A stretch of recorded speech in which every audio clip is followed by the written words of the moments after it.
Halo, jumpa lagi dengan Devi. Saya mempunyai topik yang sangat menarik, yaitu sering nggak kita merasa bahwa kenapa ya orang yang baik itu mengalami sesuatu yang buruk.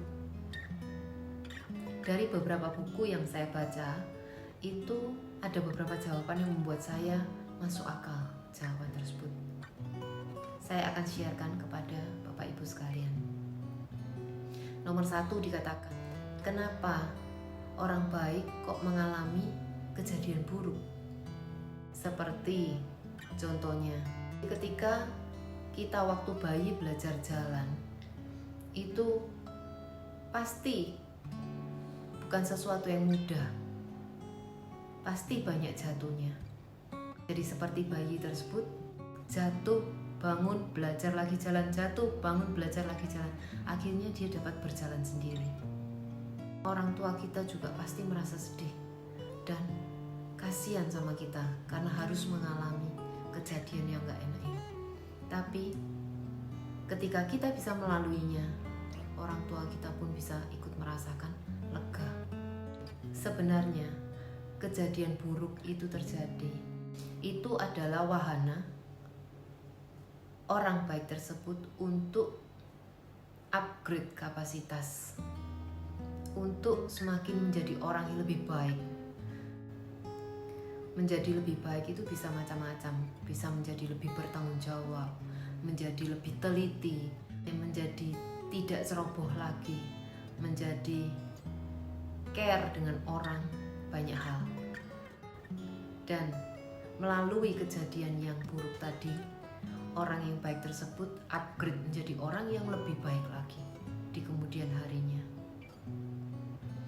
Kedua, kenapa kok orang baik mengalami kejadian yang buruk?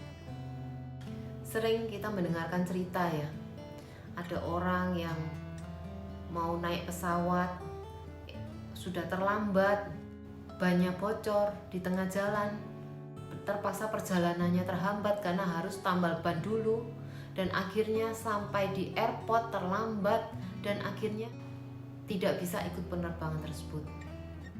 Tapi setengah jam kemudian dia mendengar kabar bahwa pesawat tersebut jatuh.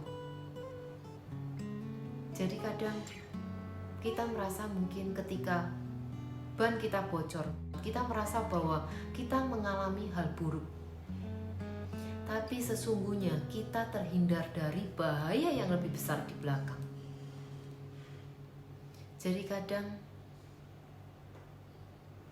still positif atas segala hal. Belum tentu kejadian buruk yang menimpa kita itu akhir dari segalanya. Justru kejadian buruk itu ternyata melindungi kita di masa depan kita.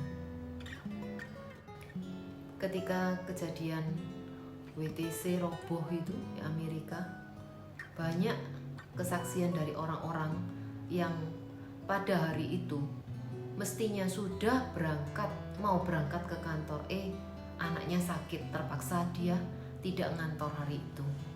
Atau ada yang di tengah jalan macet sehingga akhirnya terlambat sampai di kantor. Mereka pasti pagi itu merasa bad things happen on him or her. But ternyata kejadian buruk yang menimpa mereka tersebut melindungi mereka dari bahaya besar yang di depan mereka. Yang ketiga, kenapa kok orang baik mengalami kejadian yang buruk? Kejadian buruk atau kejadian baik itu relatif atau objektif, tergantung dari sudut pandang kita masing-masing. Mungkin kita merasa dia mengalami kejadian buruk, tapi dia mungkin merasa dia mengalami hal baik. Apa yang kita sebut kejadian buruk belum tentu bagi orang lain itu memang kejadian buruk. Secara umum, hal buruk itu adalah tidak kaya, tidak cantik, tidak ganteng, tidak populer. Itu adalah hal buruk. Dan hal baik adalah kaya raya, cantik, ganteng, populer. Pernah enggak kita juga melihat bahwa ada orang yang kita merasa kasihan ya, dari dulu tidak pernah sampai menjadi orang yang kaya, hidupnya sederhana terus. Kenapa kok sampai kayak gitu padahal dia itu baik? Padahal dari sisi orang tersebut, orang itu merasa bahagia dengan kondisi yang dia alami, dan dia tidak merasa bahwa dia mengalami hal buruk dalam hidupnya. Kadang ketika kita sudah melalui kejadian yang buruk tersebut sampai mungkin beberapa tahun, kita ketika menoleh ke belakang, kita baru tahu bahwa betapa kejadian buruk tersebut telah menggempleng kita menjadi orang yang lebih kuat menghadapi hidup ini.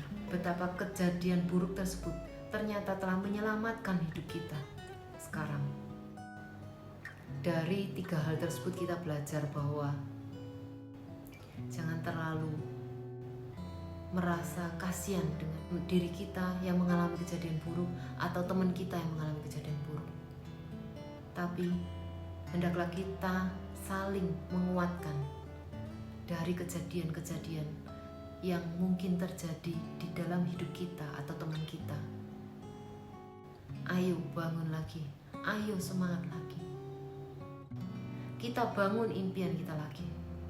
Masih banyak yang mau menolong kita dan saling bahu-membahu untuk meneruskan apa yang kita cita-citakan. Yuk kita belajar untuk melihat kejadian buruk yang mungkin terjadi pada diri kita atau teman kita itu dengan kacamata yang berbeda. Tetap semangat. Salam stay at home.